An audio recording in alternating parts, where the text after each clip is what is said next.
for tuning in. Genesis 15 from verse 5. And I'll read.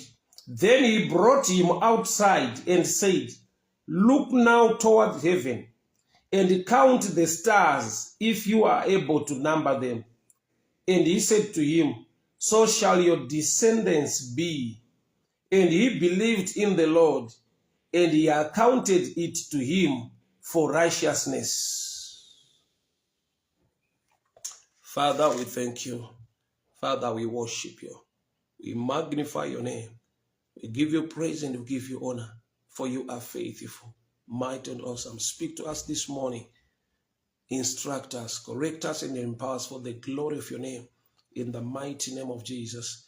Amen and amen. Nyanda verenga pano inai inechekuita nemaonero, how you see things. Sister Maria Boroma, good Lord bless you. Kelvin, may the good Lord protect you. Mwari vachitaura na Abrahama, Bible rati, he brought him outside. He brought him outside. Mwari vaigona kutaura na Abrahama ari mumba, ari mutende rake, ari inside.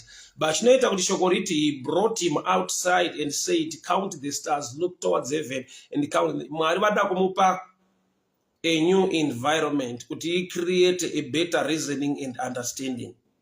So nyaya ndikutaura pano inawo exposure. When you expose yourself to information ye kingdom, kushoko ra Mwari, Bible wrote deep calleth unto deep. There are times the level of belief and trust zviri pangova kuti unoziva zvakadi, unonzwisisa zvakadi, wawana information yakawanda zvakadi.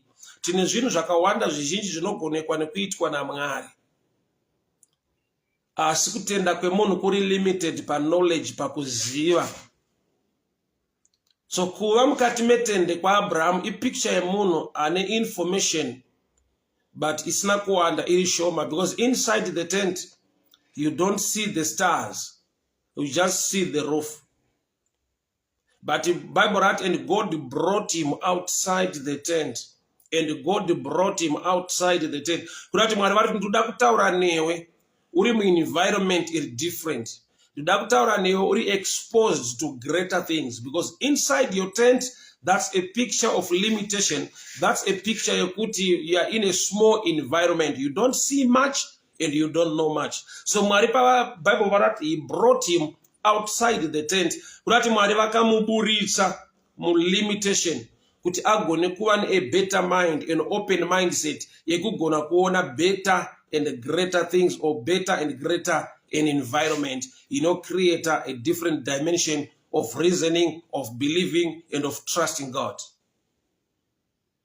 So tende rako rinogona kuva riri tende re family, a family tent, or a tent of tradition. Rekuti ndo mu environment yawakaberekwa uri, ndo zvaunoziva, ndo zvaunongonzwisisa. So tende rako ringakudaro riri a level of teaching yawawana concerning God. Mukoma kuda mukanganisa, how's UK, how's family, may the good Lord bless you, sir. Happy to see you online. So Genesis 15 verse 5, Bible writes, and the Lord God brought Abraham outside the tent.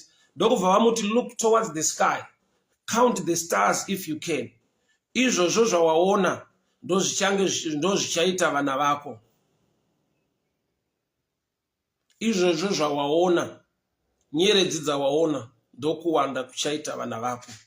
Kureva kuti the information yaunozviexposa kwairi ndo inogona kuconnecta mune kumwe kuita kwaMwari kwaunofanirwa kutenda ndokuziva.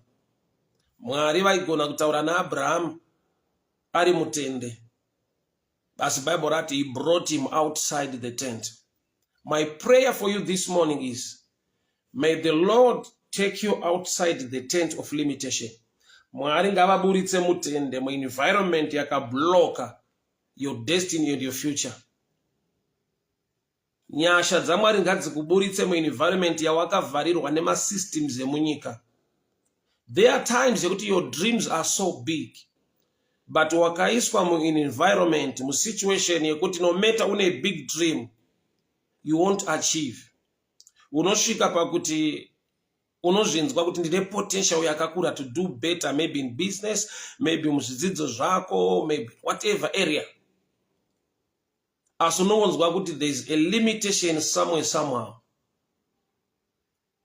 Why? Because kana ukatoita example yevamwe vanhu vari so great and bigger, vanga vaine vision or a dream which is more of the same neyawainayo, but chii chakaitika, kune nyasha dzekuti kune tende rakabviswa ranga rakavabloka, vakaona something better and greater, vakava nenyasha. So Bible not deep calleth unto deep. Hama dzangu ndiri kunamata mangwanani ano, kune rimwe tende raunofanirwa kuburitswa naMwari ugone kuona zviri better and greater. Kune tende relimitation rinogona kuwanikwa mufamily rekuti mese mune zvamunoita, but there is a system yekuti you don't go far. Ukatarisa shoko raMwari, Moses uri kutaura naFaro, Faro unosvika paanoti do not go far. You can go, but do not go far. There was another dimension of Exodus yanga ine limitation. Purpose ne reason yaMwari ndeyekuti vanhu vakabuda muEgypt vaende kuCanaan, but pfungwa yaFaro yanga iri pfungwa yekuti there is another dimension of Exodus yatinogona kukupai yekuti you can come out but you don't go far. You can go away, but Pharaoh ari kuda kuti murambe muri close within the vicinity. Anga asingade kuti vanhu vaende kure. So iriko mweya inoita sekunge une zvauri kuita muupenyu wasungurwa waregedzwa, but inoziva kuti we've make a boundary. You are enclosed mu a system. Kune spirit inoita sekunge itende. You can do things but not internationally, locally. You can do better and greater outside. Saka iyo mweya payakaziva yakakurega uchiita, but inside the tent. So shoko raMwari rati, and the Lord God brought Abraham outside the tent. Therefore, I want to look up into the sky.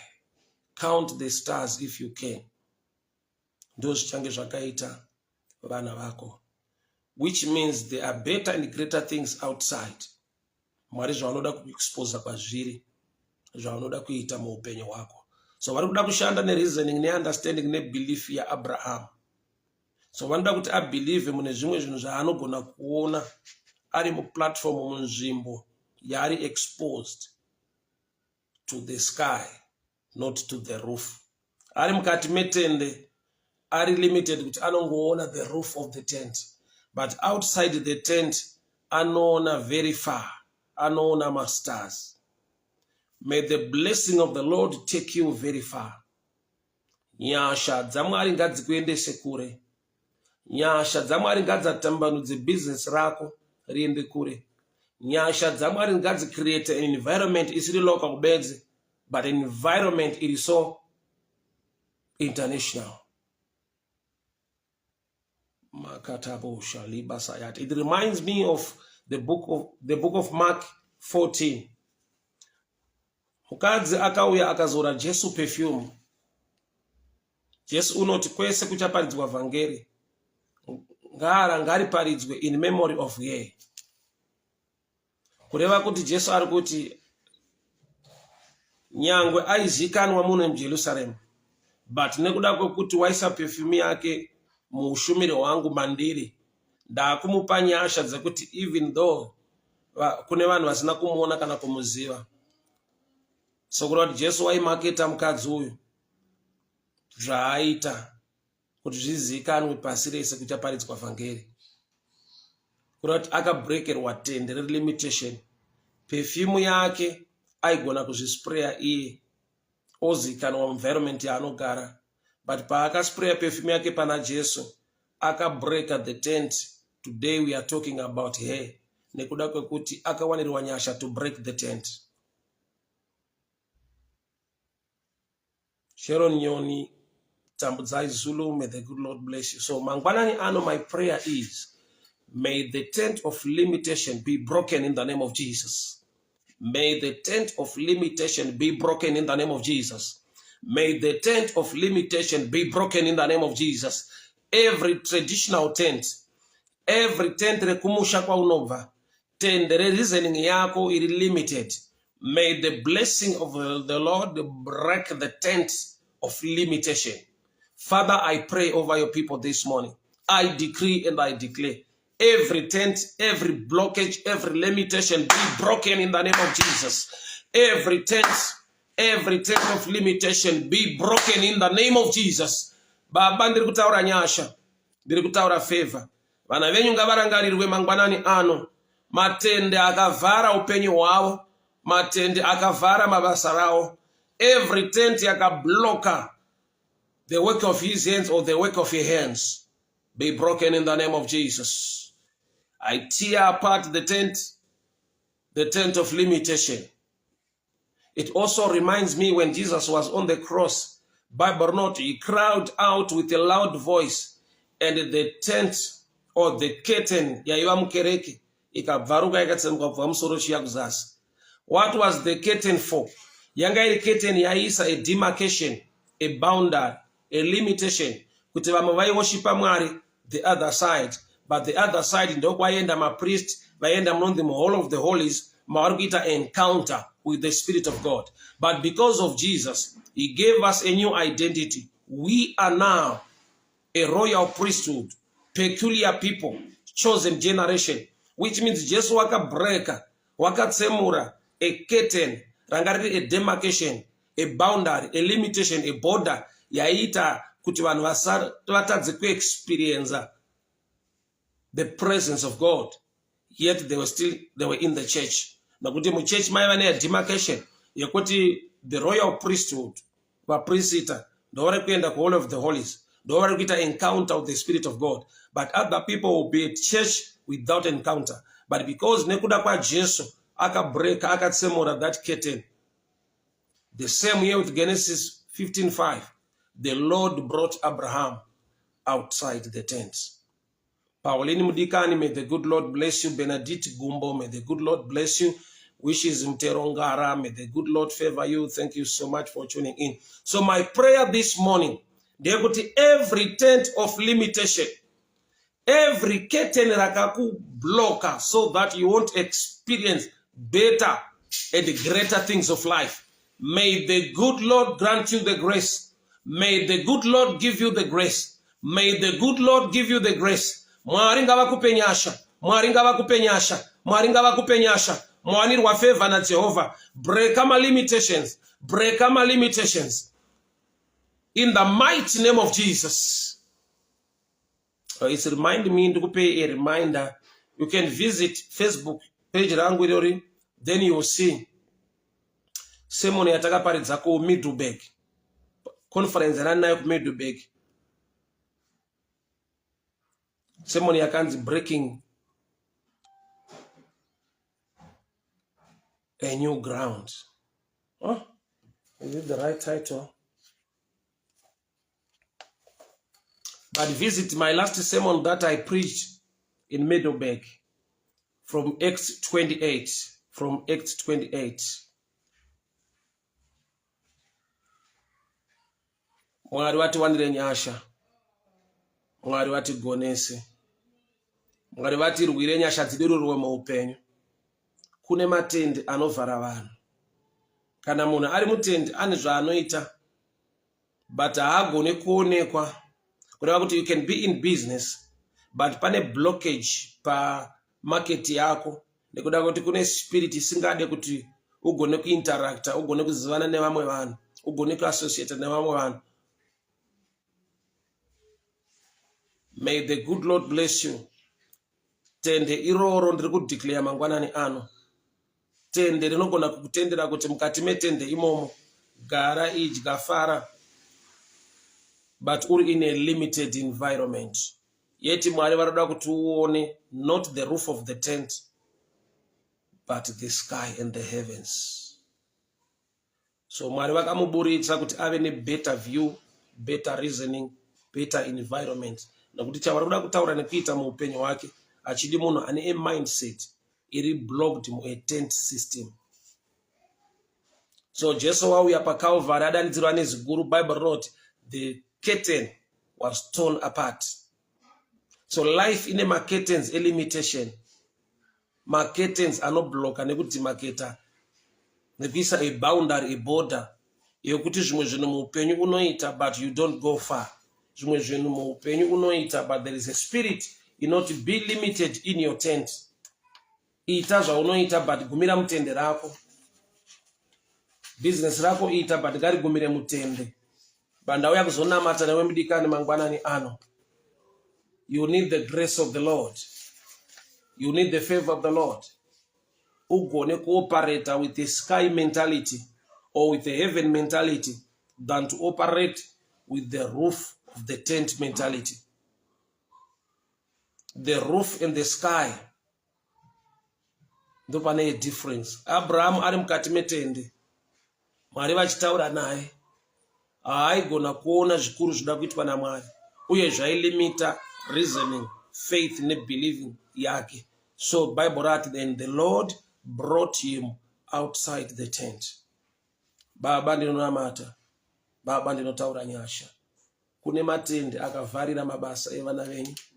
Kune matende akavharira mabusiness evana venyu. Kune matende akavhara nyangwe neutano vevana venyu. Kune matende, kune systems anova a blockage kuupenyu vevana venyu. Imi makaburitsa Abrahama mutende. Mukamuratidza denga nekugona kwenyu. Baba vana venyu ngavabude mumatende iwaya. Ngavasangane nekukura kwenyu, ngavasangane nekugona kwenyu. From the roof mentality to the sky mentality. From the roof blessing to the sky to the heavens blessing. Baba ndanamata nokutenda mangwanani ano. Vana venyu ngavarangarirwe ngavawanirwe nyasha. Ndiri kunamata noupenyu hwanetando chuma. Ndiri kunamata noupenyu hwaGM moyo. Mangwanani ano nyasha dzenyu ngadzidururwe Mwari. Ngavabviswe kubva mumatende. Ngavaipiwe a better exposure, a better environment. The spirit inolimita nekubata vanhu kuti vaoperate vakavharirwa mukati metende. Ndiri kutaura nyasha dzinovasunungura. Ndiri kutaura favor inotaridza kuti varangarirwa nemi Baba. In the name that is above every name. In the mighty name of Jesus. In the mighty name of Jesus. In the mighty name of Jesus. In the mighty name of Jesus. Baba nyasha dzenyu ngadzidururwe. Nyasha dzenyu ngadzidururwe. Nyasha dzenyu ngadzidururwe. Favor muupenyu hwevana venyu. Vana venyu ngavarangarirwe Mwari. Vana venyu ngavarangarirwe Jehovha. Mwari wakatendeka mutsvene wakarurama. Ndiri kutaura favor, ndiri kutaura blessing. Zvinobatwa neruoko rwevana venyu. Zvavanobata nekuronga Baba zviendeke. Favor inobva kwamuri mutsvene. Nyasha dzenyu dzidururwe muupenyu hwavo Baba. Every plan and the arrow of the enemy be put to shame. Ndiri kutaura favor. Ndiri kutaura blessing. Ndiri kutaura nyasha. Ndiri kutaura kugoneswa. Ndiri kutaura kurwirwa. Nokuti muri Mwari. Nokuti muri mutsvene. Nokuti makatendeka. Nokuti makarurama. Nokuti munotida. Nokuti munotichengeta Baba. Mbiri yenyu ngaikudzwe. Zita renyu ngariremekedzwe. Nyasha dzenyu dzidururwe muupenyu vana venyu Baba. Nokuti munotida, nokuti munogona. Nokuti munotirwira, nokuti munotichengeta. Nokuti munotida, nokuti munotigonesa. Ngarikudzwe ruongwe zita renyu Baba. Ngarinamatwe ribatwe neutsvene. Iyemi makatendeka mutsvene wenyasha wakarurama. Ngariuongwe zita renyu Mwari. Ngarikudzwe rinamatwe. Ngariuongwe zita renyu Baba. Ngarikudzwe rinamatwe. Nokuti munogona, munotida. Nokuti munotirwira nekutichengeta. Nyasha nekubata kwenyu. Nekutirwira kwenyu Baba. Muupenyu wedu Jehovha. Nokuti muri mutsvene. Nokuti makatendeka. Nokuti makarurama. Nokuti mune nyasha munogona. Mbiri nerukudze zviwe kwamuri. Nyasha nekubata kwenyu. Namatwai vongwai Baba. Remekedzwai kudzwai piwai mbiri. Nokuti makatendeka mutsvene. Makarurama wenyasha anogona. Munotida, munotirwira. Munotichengeta nekutigonesa. In the name of Jesus. Raba shatakayade. Retetele boshiakata. Mante barandole boshiakate. Riba baba shaliga basande. Reketele boshiata kila basanda. Mante baradiata. Riba baba shiketaya. Mente balandoro boshiakataya. Mante kaladiata reketele bosha. Retetele boshiakata la baba sande. Riba baba shiataka.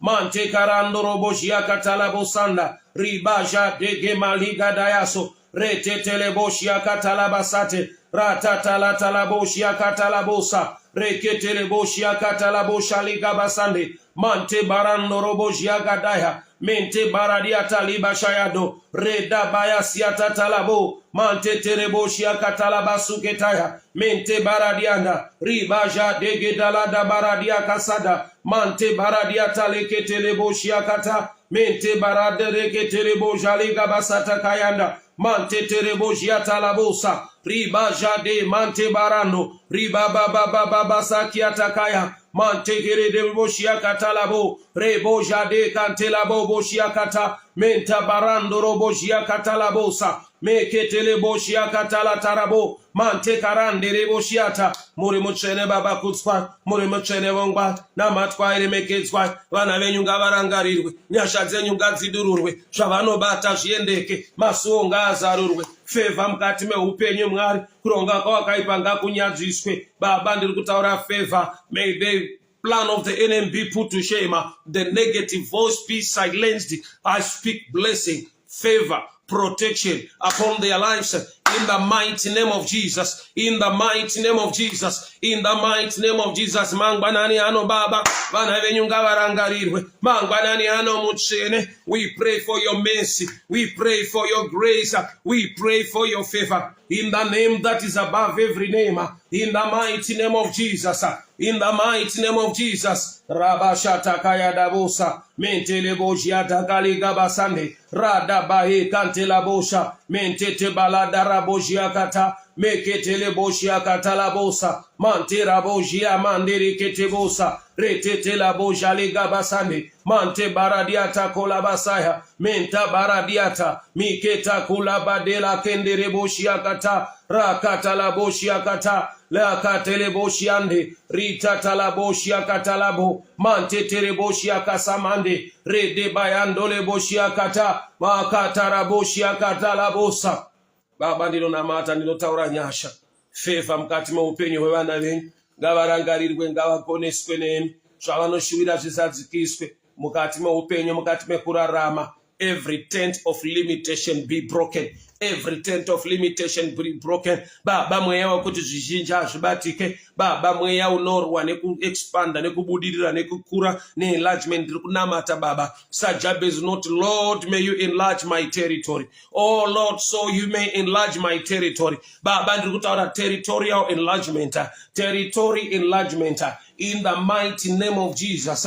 In the mighty name of Jesus. Nyasha dzenyu Baba. Zvinobatwa nevana venyu, nyasha dzenyu mangwanani ano, muzita raJesu Kristu ndiri kunamata Baba. Every tent mentality, every tent spirit iregere kuopareta nekubata muvana venyu. Imi makaburitsa Abrahamu mukati metende, mukataura naye Baba, mamuburitsa mukati metende, mukamoti look towards the heaven. Ndozvichange zvakaita vana vako Baba. Zvinoitwa nemi Mwari hazvisi mutende, zviri mudenga. Zvinoitwa nemi Baba hazvisi mupambangu, zviri kwamuri. Zvinoitwa nemi hazvisi munyika, zvinobva kwamuri. Mutsvene wakatendeka, Mwari wamasimba ose. Every spirit of limitation be broken, be broken, be broken, be broken in the mighty name of Jesus, in the mighty name of Jesus. I want to read Exodus chapter 10. Exodus chapter 10. Exodus chapter 10 from verse 7. Then Pharaoh's servant said to him, how long shall this man be a snare to us? Let the men go, that they may serve the Lord their God. Let the men go, that they serve the Lord their God. Do you not yet know that Egypt is destroyed? So Pharaoh and Aaron were brought again to Pharaoh. Moses and Aaron were brought again to Pharaoh. And he said, go, serve the Lord your God. And Moses asked, who are the ones that are going? Why? Nekuda kwakuti Pharaoh wanga wakupa vana veIsrael ma conditions. And Moses said, we will go with our young and with our old, with our sons and our daughters, with our flock and our herds. We will go, for we must hold a feast unto the Lord.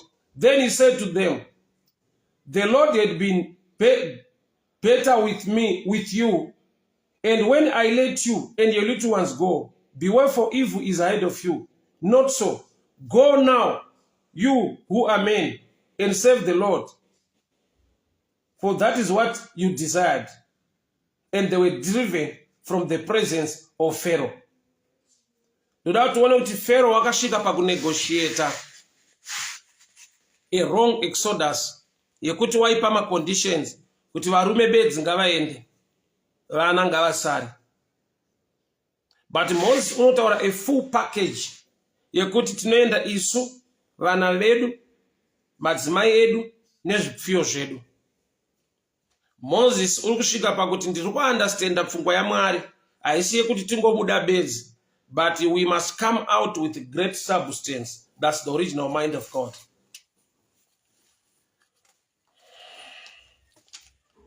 Faith Whiskey muri bwanja karongosi mulungu akudaliseni zikomo kwambiri. Mai muru, may the good Lord bless you. May the good Lord favor you. Thank you so much for tuning in. So the original mind of God, ndeyekuti vanhu vabude with great substance, but Pharaoh negotiate a wrong exodus. So zvakatora kuti Moses anga ane exposure pamusoro pe knowledge, pamusoro pe pfungwa yaMwari yekuziva kuti Mwari vari kuda kuti kana vanhu vachibuda vanobuda vakadii vanei. Uyu aida kuvapa a tent, aida kuvapa a exodus iri closed mukatende kekuti when you go leaving your children, it's obvious to one day pamuchafunga vana venyu munodzoka. If you go leaving your families, munongodzoka nekuti muri kuda mhuri dzenyu. Mukaenda muchisiya mombe, muchisiya zvipfuyo, munongodzoka makufunga wealth yenyu.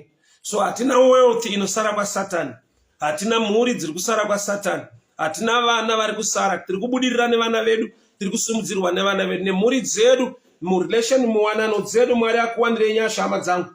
Ndoda ndiverenge Genesis 15.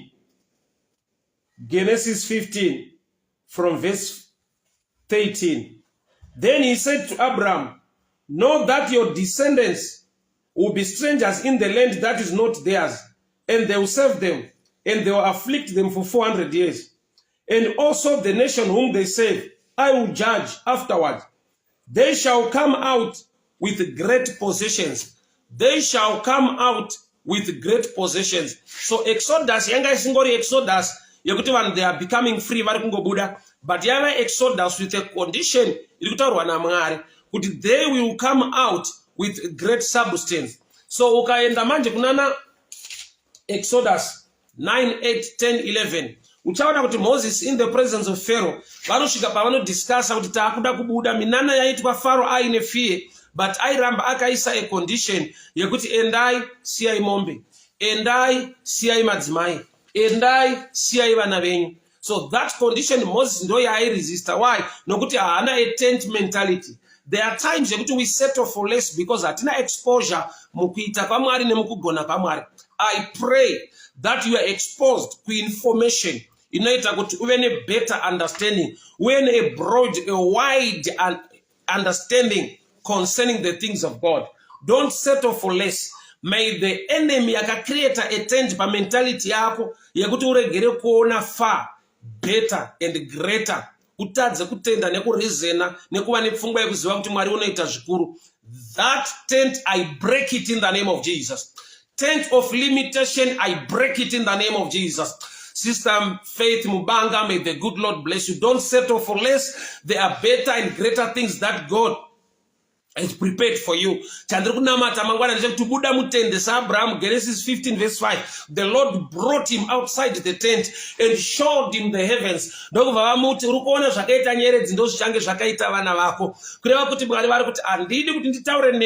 Something better and greater. You don't see the heavens or the sky, but you only see the roof. Every roof yakavara. Every tent rakavara, basarako rakavara, whatever area you desire to grow. Father, I pray in the name of Jesus. Father, I pray in the name of Jesus. Hakuna nyika ichavara blessing yemunhu uyu Mwari, nokuti unotenda Mwari. Nyika nekuzara kwayo ruoko rwenyu, hakuna kuronga kwavanhu kuchavhara, hakuna a family tent richava a blockage kubasa rake. Ndiri kutaura nyasha, ndiri kutaura favor nezita raJesu, nezita raJesu. My Roslan, may the good Lord bless you. Lichiome, may the good Lord bless you. Witness Muterongara, Faith Wishes Muterongara, may the good Lord bless you. Ndiri kutaura nyasha, Rejoice Kenos, receive the blessing. GM Moyo, may the good Lord protect you. Baba, I pray, this family, Lord, this morning, may they receive the blessing. May the favor of the Lord take them far.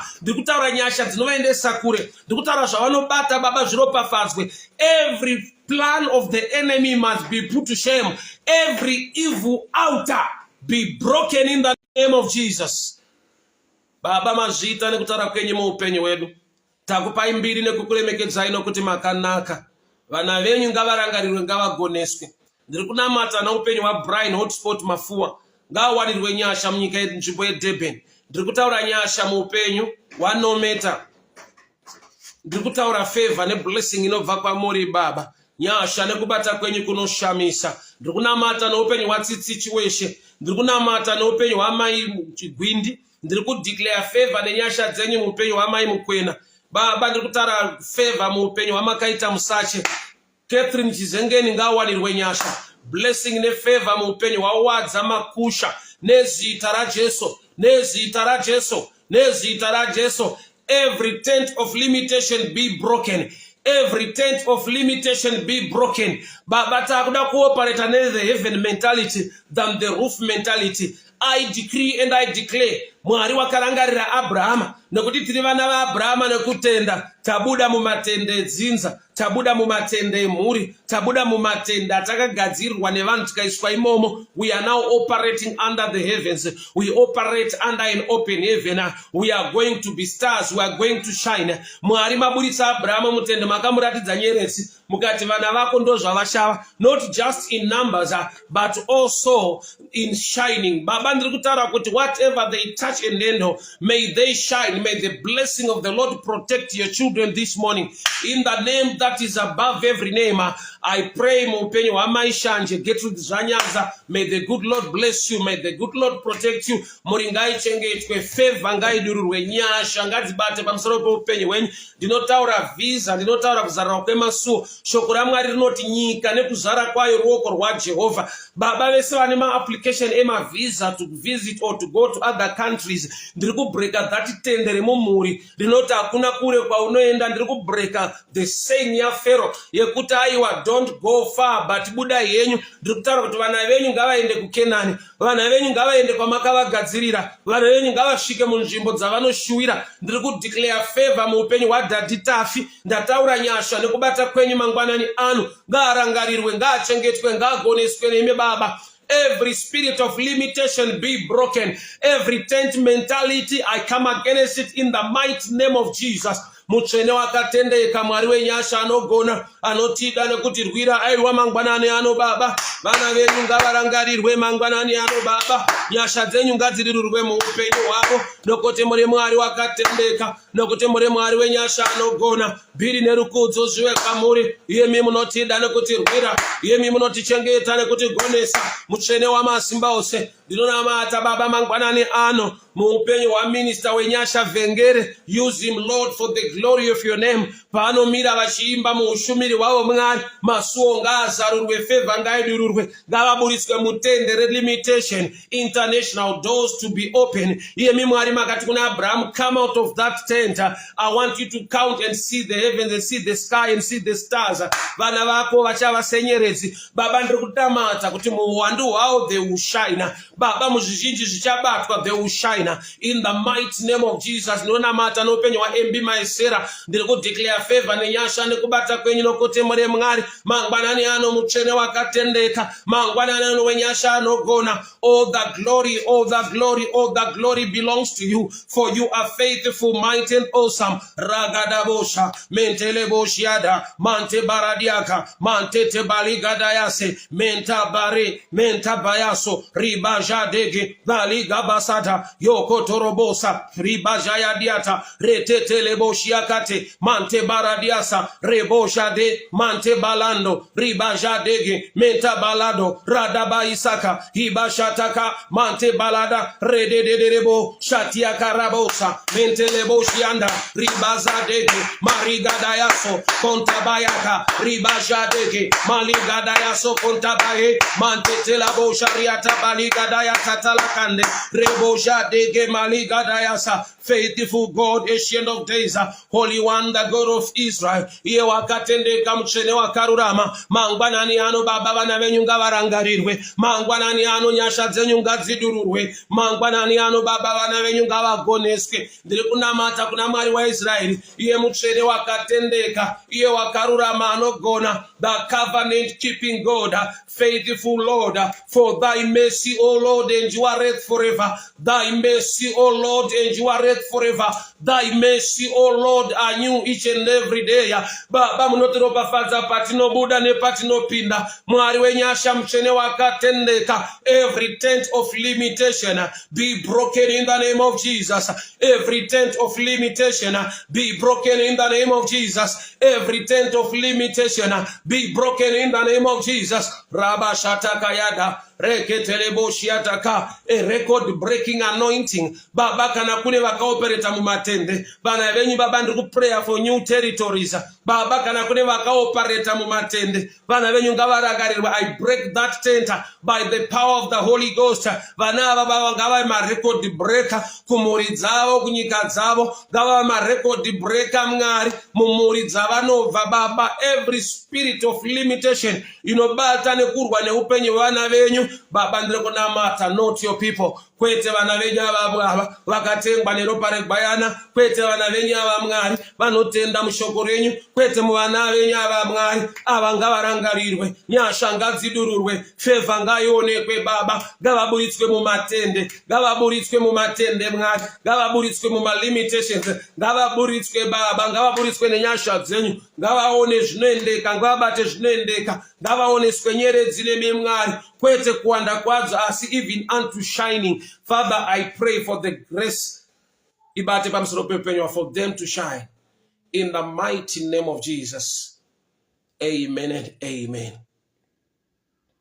I encourage you to revisit Facebook here. Mone message yandakaparidza ku Wheatbank about a record breaking. May the God grant you the anointing to break records. Please visit this Facebook page. Pane semoni andakaisa patakashumira ku Middleburg. That's Mpumalanga. X28. Yakanze record breaking. May God give you a record breaking anointing. Zvisina kuitwa kumba kwenyu, Mwari ngavashande newe. Sina kubvira zvaonekwa kuti nzare kwako. Zvausina kubvira wafunga kana kutarisira. Kufunga kana kupinda moyo mako. Mwari ngavakupe nyasha. Mwari ngavakupe nyasha. May the good Lord bless you. May the good Lord protect you. May the good Lord favor you. Be a record breaker. Tende ngaribvarurwe. The Lord brought Abraham outside the tent. The Lord, I need to read again. The Lord brought Abraham. The Lord brought Abraham. Genesis 15, verse 5. Then he brought him outside and said,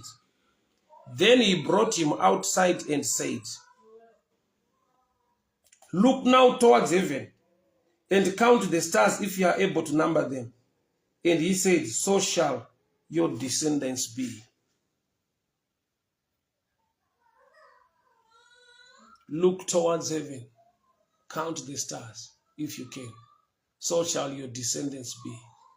Not just in numbers, but stars they shine.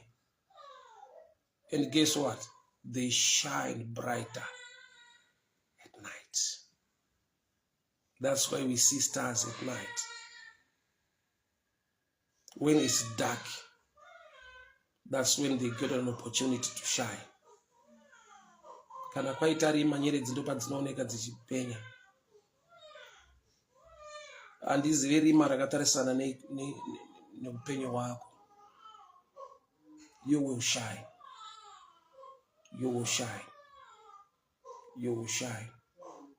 the blessing of the Lord will cause you to shine. Despite rima ringasumudzwe nawakaipa, despite opposition, kupikiswa, kurwiswa, kusadiwa, rejection, kusafarirwa, uri mwana wa Abraham nekutenda, you will shine. You will be on top and you will shine. In the mighty name of Jesus. Amen and amen. God bless you. God bless you. God bless you. So happy to see you people. I'm so happy to